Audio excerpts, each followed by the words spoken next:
one more people.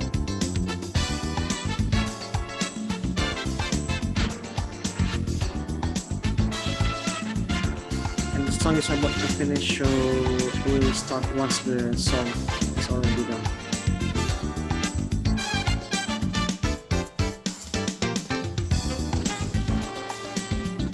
In 30 minutes.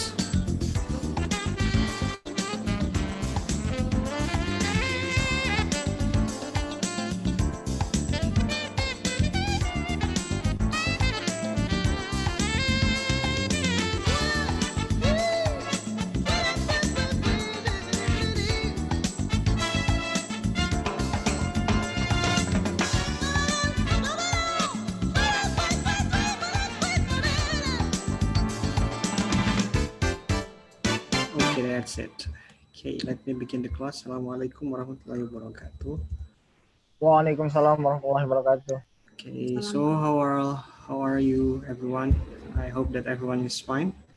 Now it's 10:32 in Western Asia, 11:32 in waktu Indonesia Tengah, and 12:32 in Eastern Indonesia. So a very good morning and a very good afternoon to all of you. Today we will continue our previous material on introduction to area studies, and today we will explore more on the conception of the geopolitics.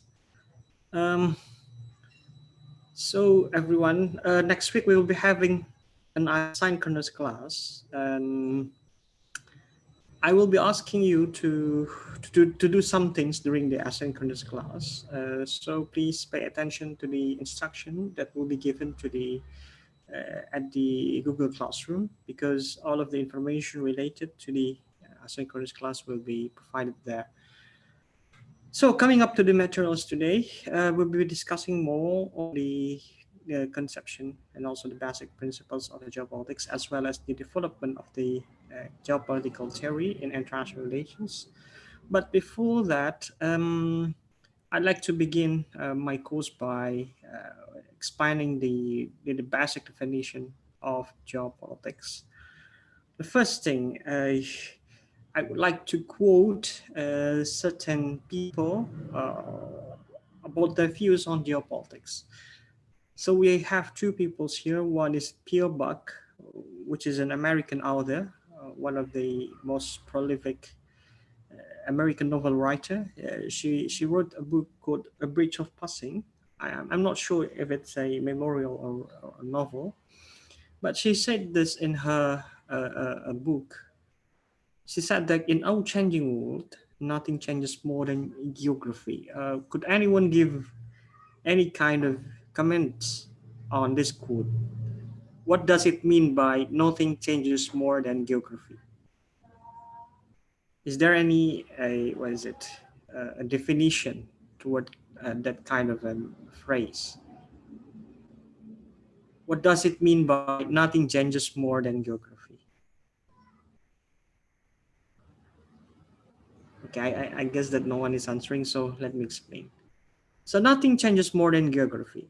So everything is changing, especially geography. What kind of example is there that could explain this kind of quotation? Everything is changing, especially geography. So what kind of geography that is currently changing, or that is currently under disputes by one country or more? Is there any geographical zones or geopolitical area that is currently under contestations? You could give your comment on the chat box if you want to. For example, we have South China Sea in the Asia Pacific. We have the Mediterranean. We also have examples of what is it?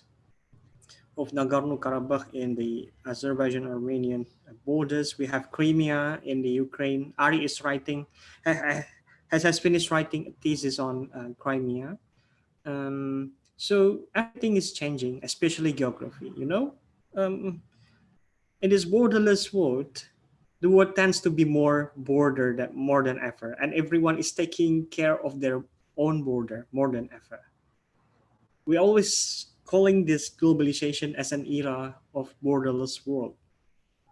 But there's an irony and also a dilemma toward that phenomenon, because in this supposedly borderless world, we are facing a more bordered territorial area, especially those who are being what is it being implemented, being applied by a country.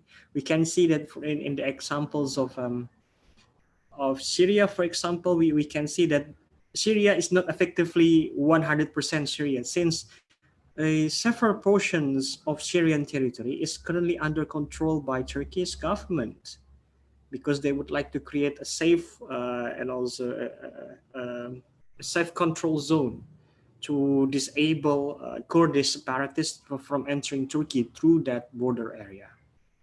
That is one of the example. The other example is about the Cyprus. Does anyone here know Cyprus? Where is the Cyprus?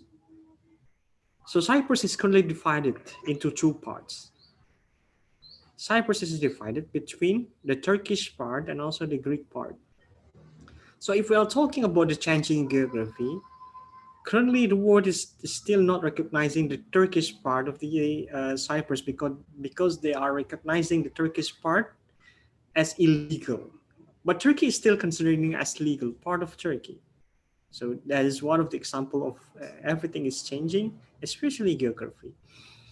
Another thing is about, if you have followed the Israeli-Palestinian conflict in past few years, you might consider that there's a significant change in how the Palestinian territory is always reducing, while Israeli territory is always increasing year by year because of the settlements.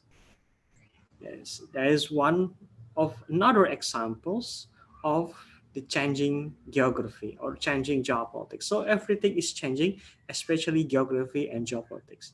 In this seemingly borderless world, we are connected by internet, by international organizations, yet countries are trying to protect their own borders even more strongly than ever. Second quotation uh, by Robert Kaplan. He is one of the most prolific thinker.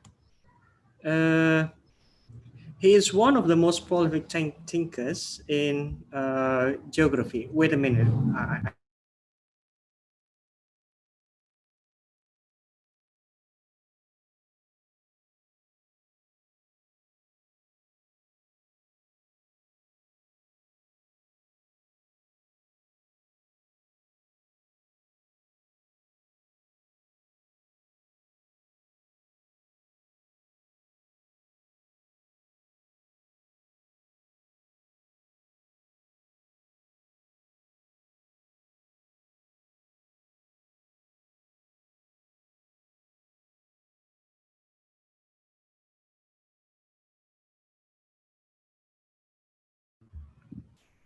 Okay, apologize. I need to send a file for a while.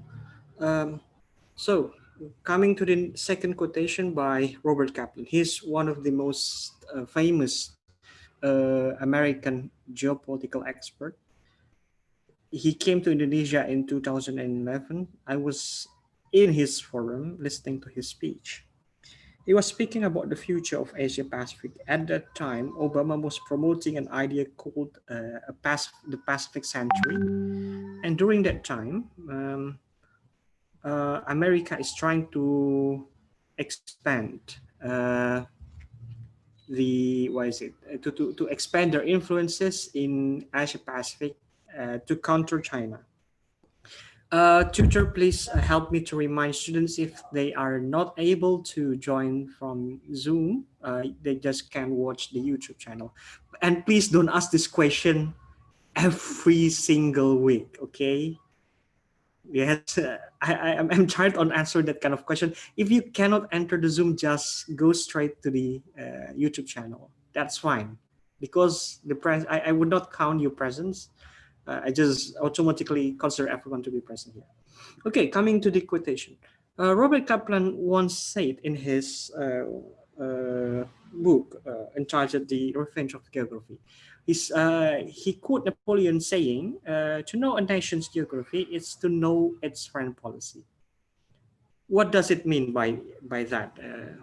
What does this statement is trying to say? To know a nation's geography is to know its foreign policy. Is there any kind of example that could help explaining this kind of quotation? For example, why Indonesia decided to adopt a free and active.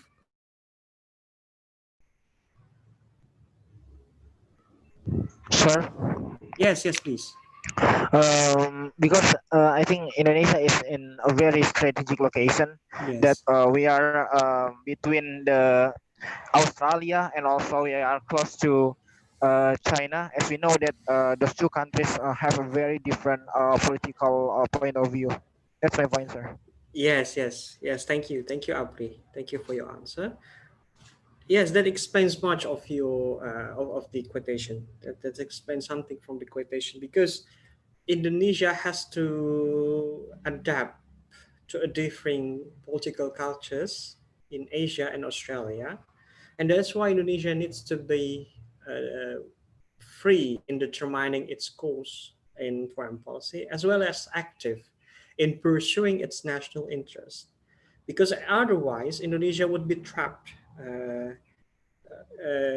within the interests of these two large nations, which is the China and also Australia, and therefore Indonesia needs to correctly put itself between these two giants. Otherwise, Indonesia would be trapped in a very dangerous political circumstances that would not bring good fortune and also that would not yield into a positive contribution toward our national interest.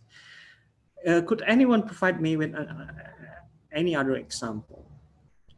Let me say Turkey. So why Turkey is deciding uh, to join the European Union, while at the same time Turkey is trying to also engage with Middle Eastern countries. So one of the reason being that Turkey is located between two continents, exactly like Indonesia. A small part of Turkey lies within the European borders, and the rest are lying within the Asian and also Middle Eastern border.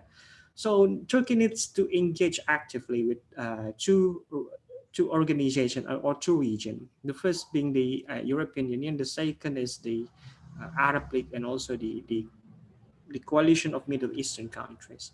Therefore, Turkey needs to strengthen both their Western and also their Islamic identity in order to successfully defend and pursue their national identity.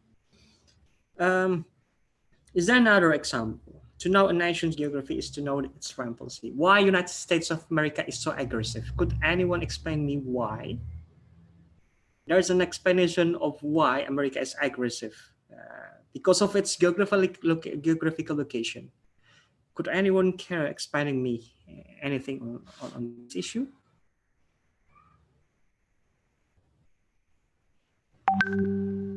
Please, anyone?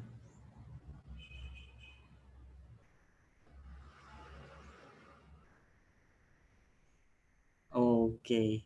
Why United States of America is so aggressive? Because its geographical location. As you know that United States of America is what is it? Is staying quite far from any other countries except Canada and Mexico. Um, so it makes them what is it? Adopting a very defensive, strategical policy.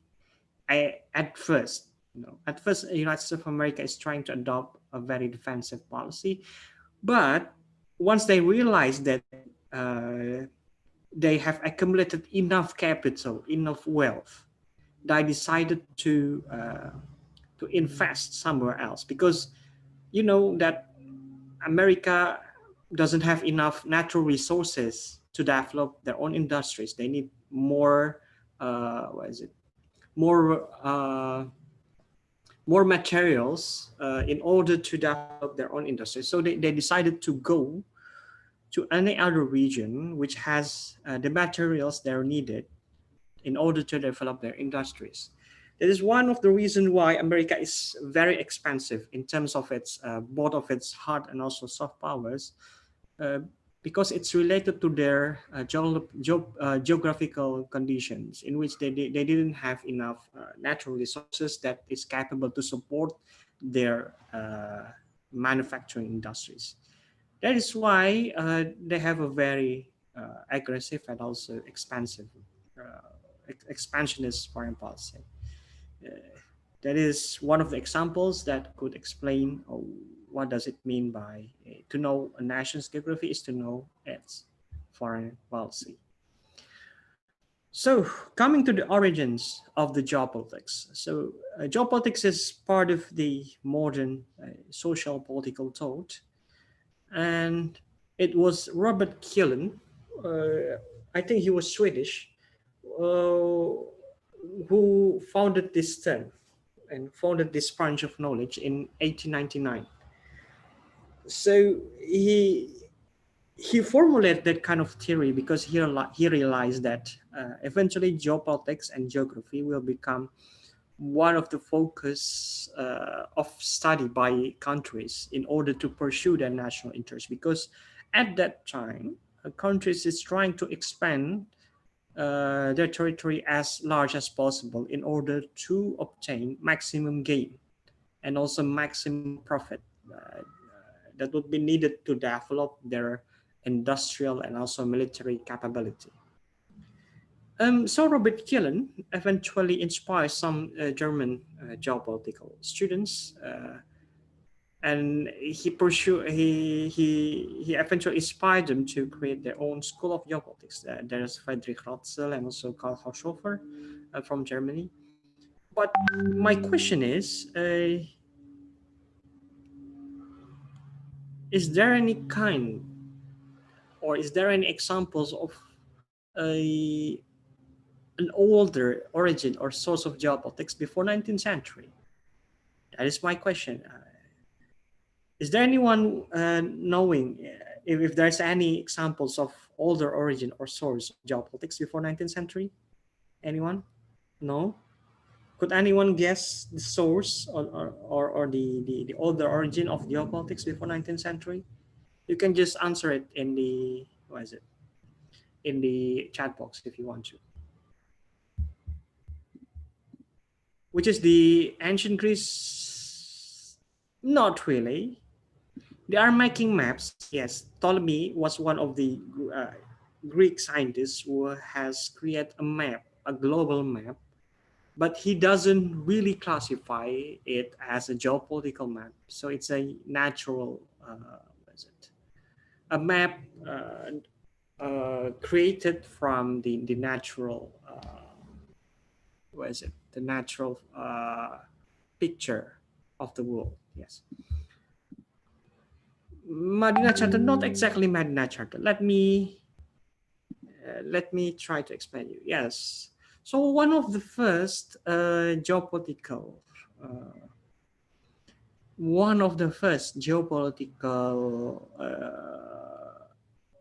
theory and or conception was created during the uh, 15 or maybe before.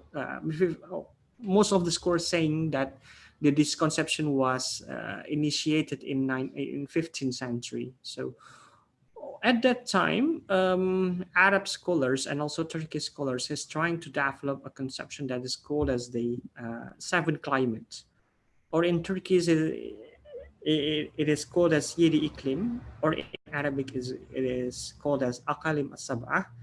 So it is a conception in which Arab and also Turkish scholars is trying to classify regions into seven regions. But the seven regions is not an exclusively owned by Muslim. This concept was not exclusively owned and developed by Muslim, because this is actually an adoption from the idea of seven regions from Indian and also Greek culture. So yes, Greek culture might actually contribute. Yes, Ahmad Yassin, that is true. I'm sorry. Before that, I was saying not, but I actually mentioned about this. But coming to the question of who is starting the conception. Some people saying that India started it and Greek adopted it from Indian. So it was Indians who founded this seven climate conception. So there are two categories of seven climates. You did not need to memorize it because it wouldn't be in the exam, but you need to know it. So there's a two main category of seven climate. The one is the akalimul haqiqiyah, which is the categorization of climate based on the natural climate. So as we know that we currently have the tundra climate, we have the subtropic, we have tropic climate. Yes. So those kinds of categorization. So based on the weather and also based on the natural climate phenomenon which is happening in certain geographical area. The second one is kalimul urfiya, or the categorization based on the local tradition. So it is trying to define areas based on their cultural affiliations and also their civilizations. So one of the best works that has ever been done on the issue of Akalim As-Sabah, or the seven climate, or Yedi Iklim, was written by Ashik Mehmet in 15th century, who has written a monumental work called Manazahirul Awalim. So it is trying to learn about uh, the climates and its division in the world. So this is one of the example in Manazahirul Awalim. Uh, I can't really read the Arabic, because it's written in a very complicated way. It's written in Diwani. Um, but it is said here that this is Shimal. This is northern part. It is Janub. Janub is the southern part. So this is the northern part of the world. This is southern part. So northern part is considered as something. What is it? Empty, and real fast, because people didn't know much about the Antarctic before, so they are just giving a very huge space to explain the Janub, or the southern parts. And if you can see here, can you see my cursor? Should I annotate that? Please tell me if you are looking at my cursor. Please tell me. Do you see my cursor? So Yes, Yes, sir. sir. I can see it clearly. Okay, so if you can see here, you can see that there's a writing of Ya'juj and Ma'juj, Ya'juj wa Ma'juj. So they think that Ya'juj and Ma'juj is located here, in the very northern part of the world. There's the Ya'juj and Ma'juj. This is the area where the Ya'juj and Ma'juj is currently isolated. So this is how they perceive the geopolitical zones back then in 15th century. So it is quite interesting, right? So I'm trying to see some of the things that I can read. Let me see. Oh, it is quite. Oh, I can read some of this. So this is a Bahrul Maghrib wa Rum wa Sham. So this is the Mediterranean seas. Bahrul Maghrib wa Rum wa Sham. So they are trying to classify the Mediterranean Ocean as a sea of the Maghribs, a sea of the people coming from the Morocco or Tunisia and Libya now, and also Rome, the sea of the Europeans, and also Sham, the sea of the people coming from the Levantines or colonial Syria and Lebanon and those countries. So this is Mediterranean. This is the place where Ya'juj and Ma'juj was supposed to be there. They are currently isolated. Oh, is there any other thing that I could explain? I think this one is Javanese, is Java. Azanj. I'm not sure either. But people are always trying to put, Javanese or also Indonesia in a very southern part of the world, because they consider it as the end of the world. If you know Pirates of Caribbean, one of the movies is entitled after the end of the world, and maybe this is one of the parts of that. Yes. It is interesting, right? To see old maps is always interesting for me because it gives me pleasure to explain to you. Have you noticed this thing before? I think not. This is, for example, this is Austrian. Austrian is the Chinese. Yes, Chinese. This is the region of Chinese. They put it quite correctly, because it is located here. This is Oman. Oman is Oman. Yes. Stands for the region of Oman. This is Hijaz. Hijaz is the region of the Saudi Arabia right now. Let me try to read some of them. Because this is kind of interesting. I just realized it now because I have difficulties reading it yesterday. Yeah, I just can't read those kind of things. This is Khalid Faris. This is the Persian Gulf. Yeah, as you can see, there's a Persian Gulf here. So they are trying to categorize each region by their civilizations. So this is the civilization of Ya'juj and Ma'juj. I didn't know what they are trying to define by the Ya'juj and Ma'juj. Maybe they consider Russians as part of the Ya'juj and Ma'juj, but I'm not sure either. Yes, this is very interesting. Okay, let's move on. So they are trying to divide the areas of the world, the regions of the world, into 7 categories. The first one is India, or Al-Hind.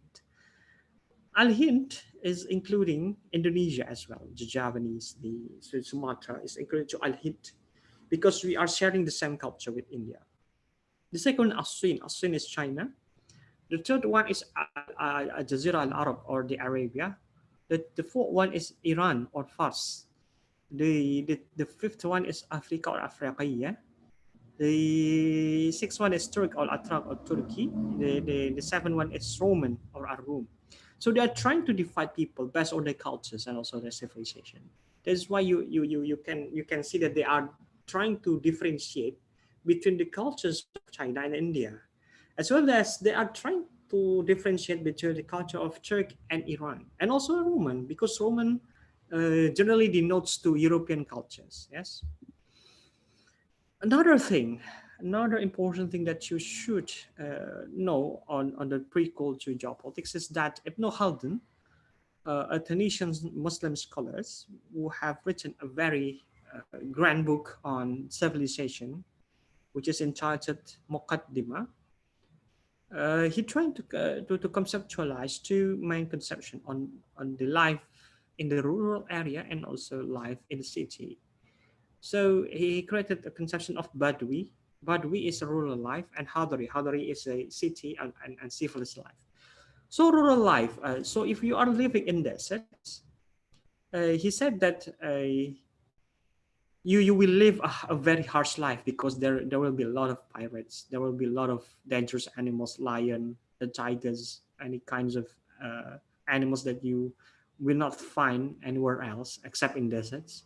So in those kinds of harsh lives, people are trying to build stronger solidarity among each other. And also because of the environment is so rough, and also the weather is so extreme. You know that deserts is always hot during the day and always cold at the night. So the extremes, they are living in the very extreme condition. That's why they have to rely on each other, and that's why the group feelings are very strong. It's 11 and hours. To sustain their life in such environment, they have to have a very strong communitarian ties for the continuation of their life. The second one is Hadri. Hadri is city and civilized life that is identical to peaceful and civilized environment. And there are some threats, but not as significant and not as life-threatening as in rural life, because they have very organized structure of the society, and also they have the military.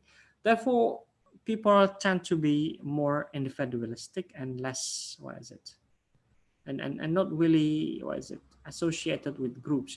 They are still having groups that are not as strong as groups in the rural life. Yeah? And because of this, could collaborate, could also cooperate with another city. Yes.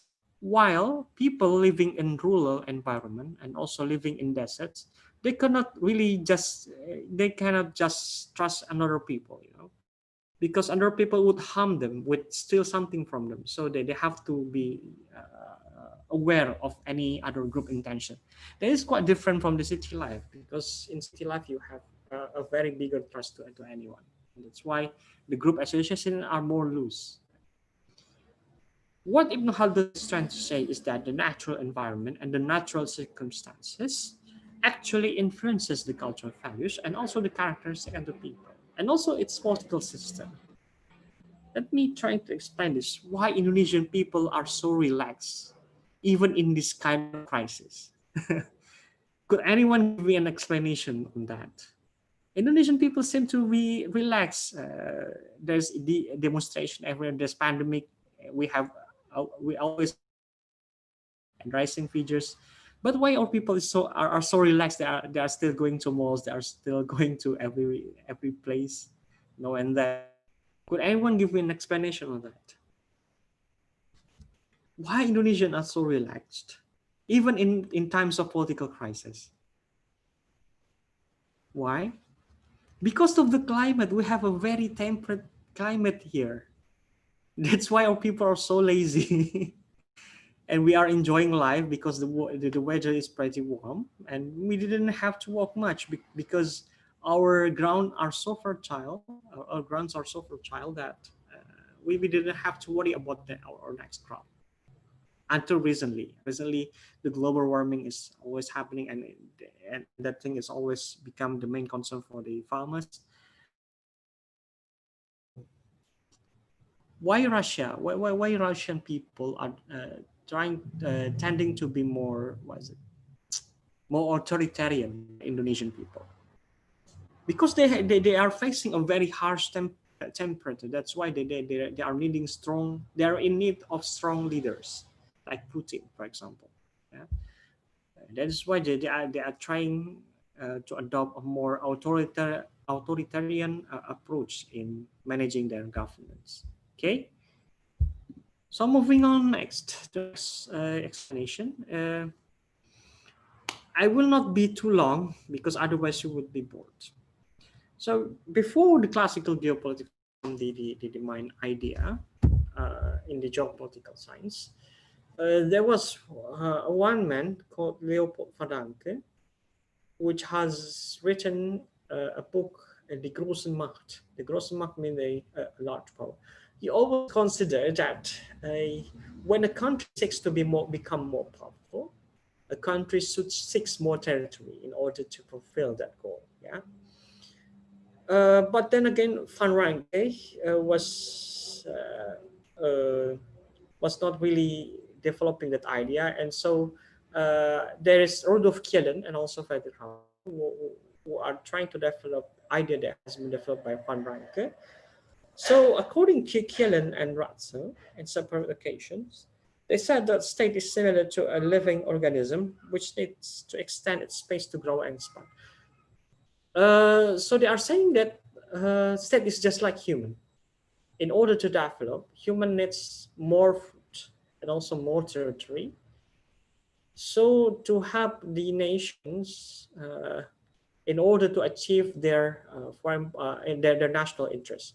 So if human wants to seek food, he has to cultivate. Yeah. In order for state to survive, he has to find territory. Right. Could you understand that? Okay, I think you could understand that quite well. This is also related to the theory of space, Raum, and also location, Lache. So this theory was used by Nazi in order to establish their case on Czechoslovakia and also Polandia. Yeah, because if they are keep losing lands, they will be losing their own life. Yeah. Heartland theory. This is one of the most important theory and also assumption in international relations. So this theory, the Heartland theory, was being promoted by Sir Halford Mackinder in one of his work entitled Geographical Pivot of History. Heartland theory was coined in 19th century at the peak of British colonialism and imperialism. So British colonialism and imperialism. At that time, the British government is trying to develop a more expansionist policy towards their colonies.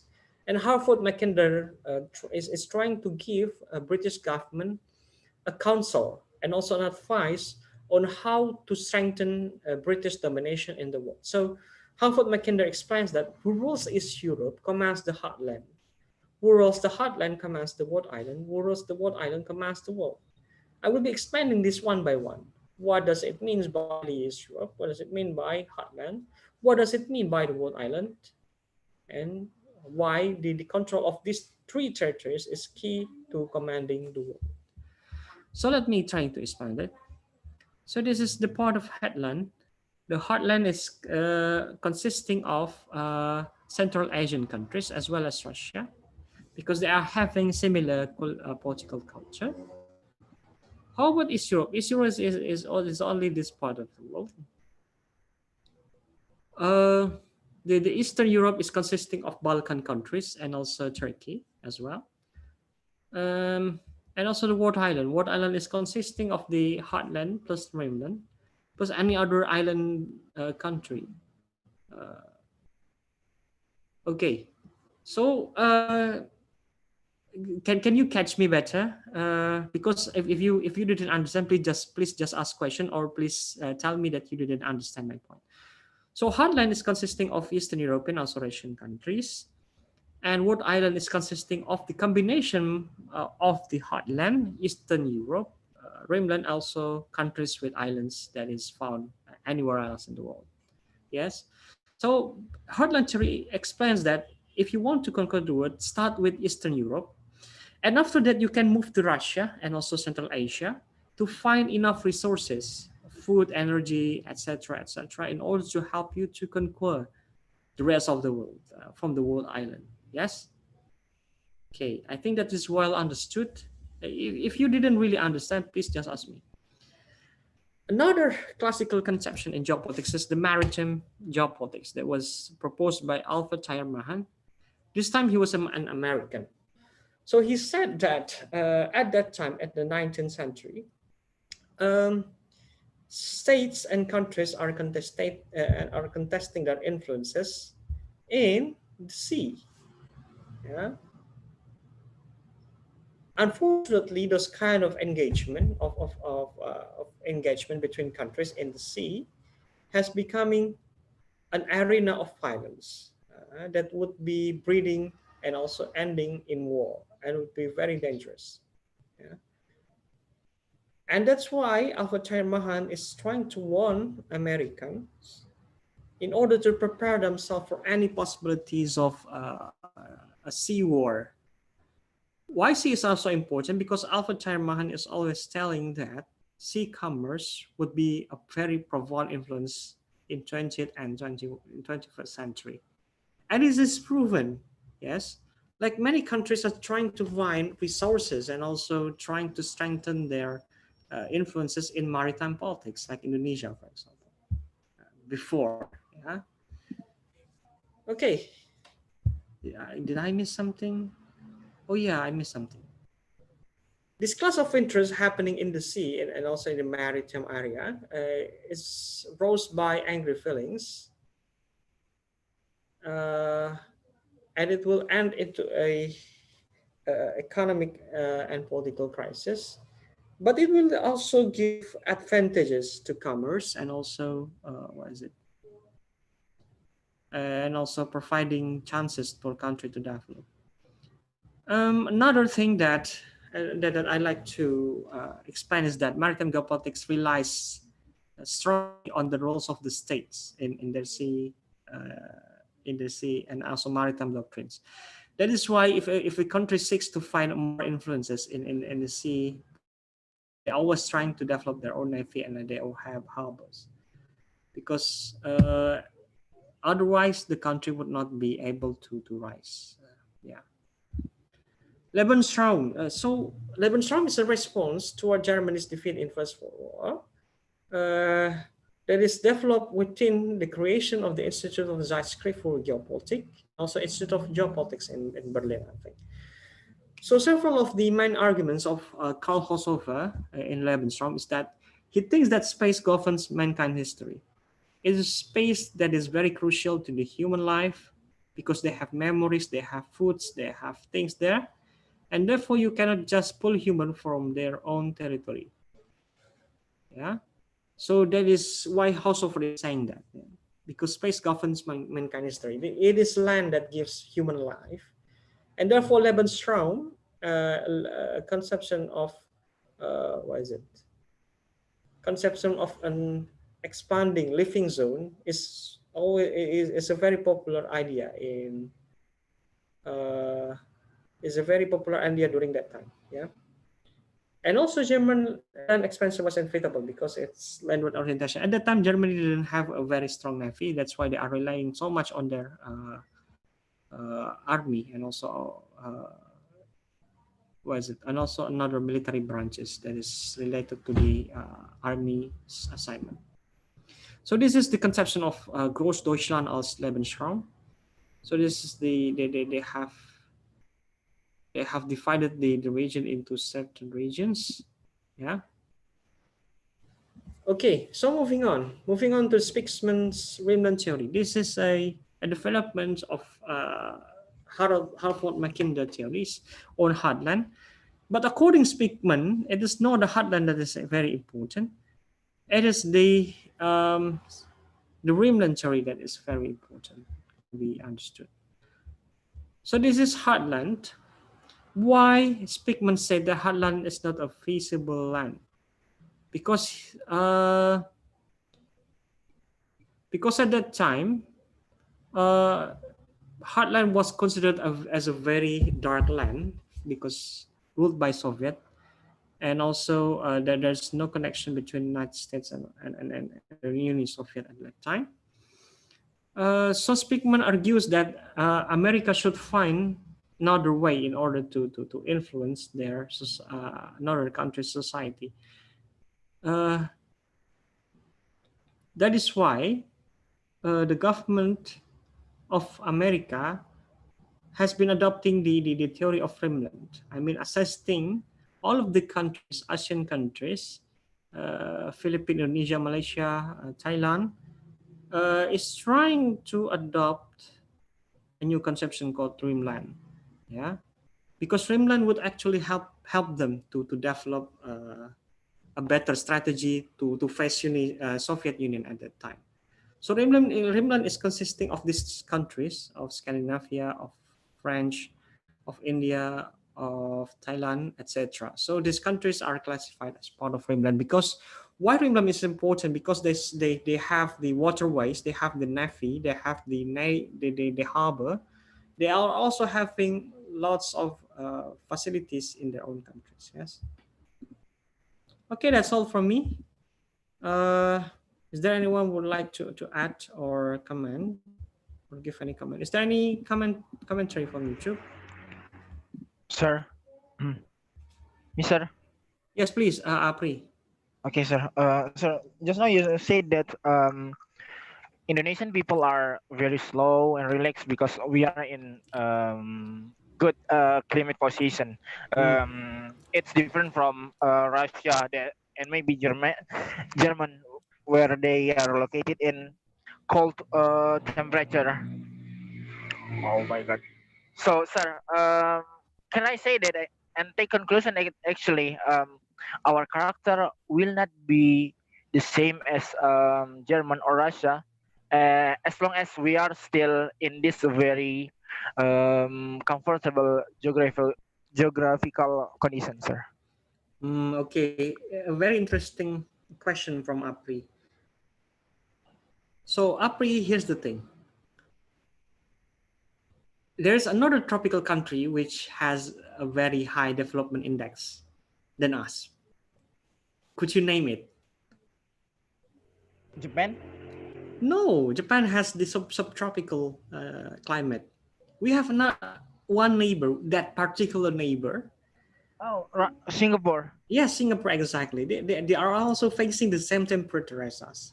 They're always complaining of hot weather every time. Yet they are succeeding in developing themselves as a nation. So that's another, that would lead us to another question. Yeah.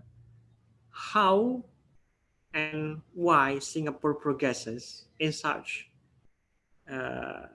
was it relaxed and also and also temperate temperature. The weather in Singapore as well as Malaysia are pretty much the same as Indonesian. I've been in both of those countries, so it is quite the same, but they are progressing more than us. The reason being they are trying to break the stereotypes, I think. This kind of stereotypes of the Asians being the laziest person, and it was actually coming from a colonial mindset. Did you know that once the Prime Minister of Malaysia, Mahathir Mohamad, the former Prime Minister of Malaysia, Mahathir Mohamad, he once said that the notion of Asians, or particularly Melayu, bangsa Melayu,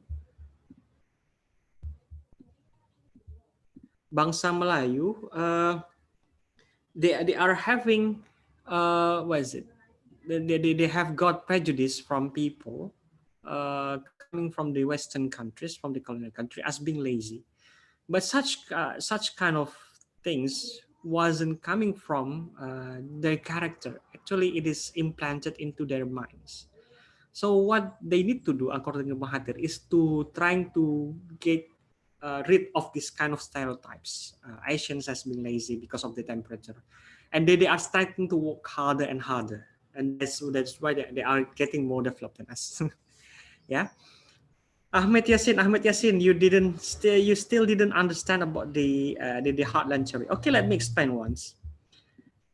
I'm not really what is it, trying to explain it in a more concrete way. So let me just explain that. So Heartland theory, coming to the Heartland theory. So if you want to conquer a world, you need to first conquer some parts of the East Europe. And after you successfully control the Eastern Europe, you are moving to the Heartland. Yeah, because Heartland would give you a substantial needs of food and also of human resources that would help you to conquer the next part, which is the World Island. The World Island is consisting of Heartland, the Eastern Europe, and also all of the islands remaining. So if you have got your resources from Heartland, either it's a human resource and also natural resources, you would be able to easily conquer any other region, because according to Mackinder, you will need all you will get all you need in the Heartland territory. Either it's human, either in the terms of oil, and also in the terms of what is it, of natural resources. So you will get it from the Heartland territory.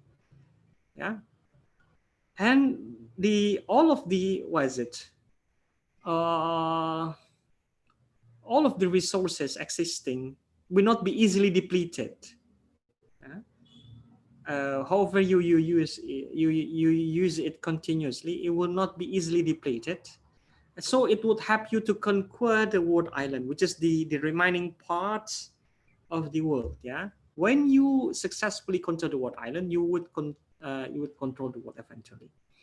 If you want to have a more practical understanding of this kind of theory, I suggest you to play some games. So there's a game called Rise of Nations. Yeah, if you're familiar with that, please play that game. That game, because that game would give you a very comprehensive view of how geopolitics actually works in practice. Even though it's just a game, it would give you a very a practical sense of how geopolitics is working. Yeah, you didn't need to become a diplomat or or a politician to understand that. You just need to be a player of Rise of Nation and also Call of Duty, I think. Well, Call of Duty it's more like a role playing game, but I think there are stories which is trying to explain why geopolitics is important. Do you understand the Rimland theory? So who's asking? I forgot his name. Yasin, have you understand anything from Rimland theory? I just need to make sure that you really understand that.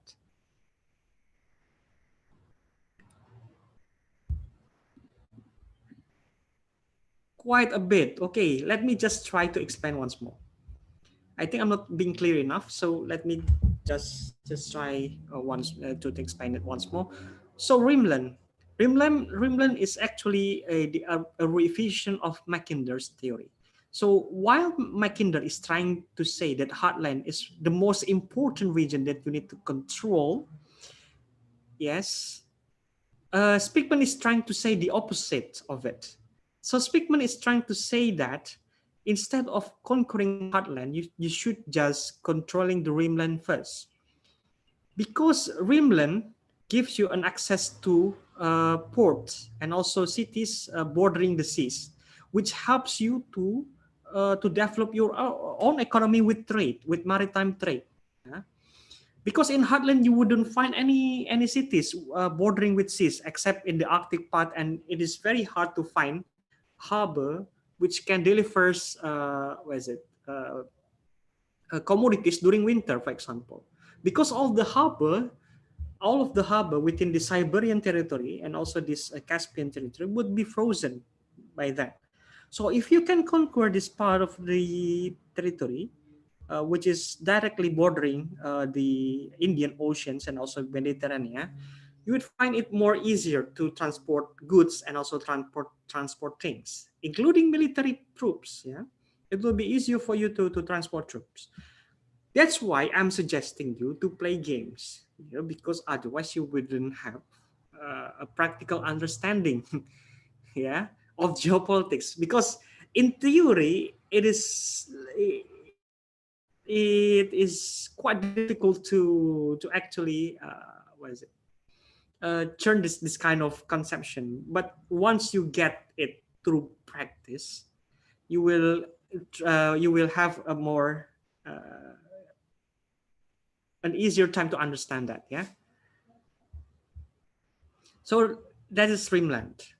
Why is Rimland is wanted? Because it borders the sea, and it's very important because you could easily transport things, military, foods, anything from one region to another. And also you can have additional resources from the ocean, yeah, because from the ocean you could get fish, you could get oil as well. That's why Spykman is thinking that in order um, to obtain maximum profit, you need to spread your influence first in the Rimland before you are going to Heartland. Yeah, because Heartland is very difficult to conquer, and there's a lack of resources, according to Spykman. Is that well understood, Yasin? Please, if you have any question.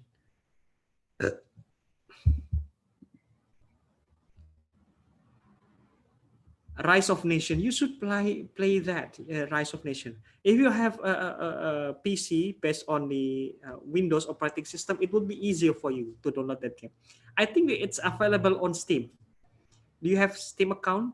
I think some of you would have Steam account, because otherwise you cannot play Dota or another game of your likings. Yeah, you have it. Yeah, so please download it. Please download either the Civilization or also the Rise of Nation. Rise of Nation, yes. You should play the campaign part, because that way you could understand the relevance of geopolitical theory. You could just apply whether you can apply either one. You could try to apply the Mackinder strategy, which is conquering the Heartland, or you can just implement the Rimland theory implemented by Spykman. Admit it's too expensive.